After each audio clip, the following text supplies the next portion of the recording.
Ongea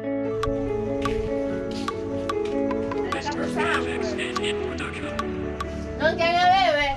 Nataka pesa yangu. Hata salamu. Salamu za kazi gani? Nataka pesa yangu. Dai, basi hata salamu. Nataka pesa yangu, sitaki salamu. Nilikwambia nipatie muda gani? Sasa muda gani? Mbona nikupe muda gani sasa? Si nilikuahidi, lakini mwezi ujao tarehe 5 nitakupatia mwenyewe pesa yako. Sasa nimechoka mimi. Nataka pesa yangu. Hali zangu ni ngumu sahi. Hali zangu ni ngumu. Sitaki kujua mimi. Wewe utakaje? Kama unataka kujua utakaje? Pesa yangu nipe mwenyewe. Nimekwambia sina.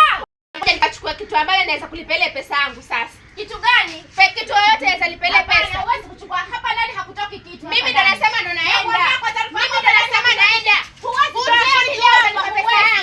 Leo utanipa pesa yangu. Hakuna kitu hapa. Alichukua pesa yangu na hata kunilipa. Nilimwahidi pesa yake nitampatia.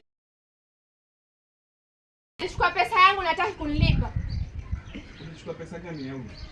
Nilichukua kweli pesa yake ya loan, lakini nikamwambia nitapata mwezi mjao tarehe 5. Hiyo tarehe 5 nashangaa haijafika. Tayari ananivamia asubuhi anasema nataka pesa yake. Mimi nitoa pesa hiyo pesa. Na mbona mimi sijui kwamba ulichukua loan?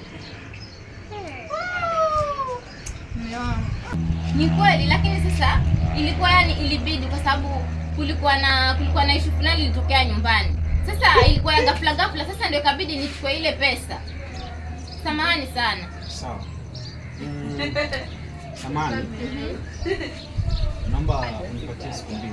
Hakuna cha siku mbili. Nitakulipa mimi. Hakuna cha siku mbili, nataka pesa yangu. Nitakulipa mimi. Utalipa lini? Nilimpa muda gani? Una haja nilipa pesa. Sikuwa najua. Ulikuwa unajua, sasa hivi umejua ndo nasemaje? Nipe siku. Mimi nataka mimi kitanda nipeni nichukue niende. Hapana. Hakuna cha hapana. Mimi nataka kitanda niende. Hakuna lolote. Basi fanya hivi. Samahani sana. Nipatie saa hii hadi jioni. Nitakupia pesa yako. Kwa hivyo nikija jioni nitapata pesa. Utapata pesa yako. Sawa. Uko na bahati wewe. Mimi naenda.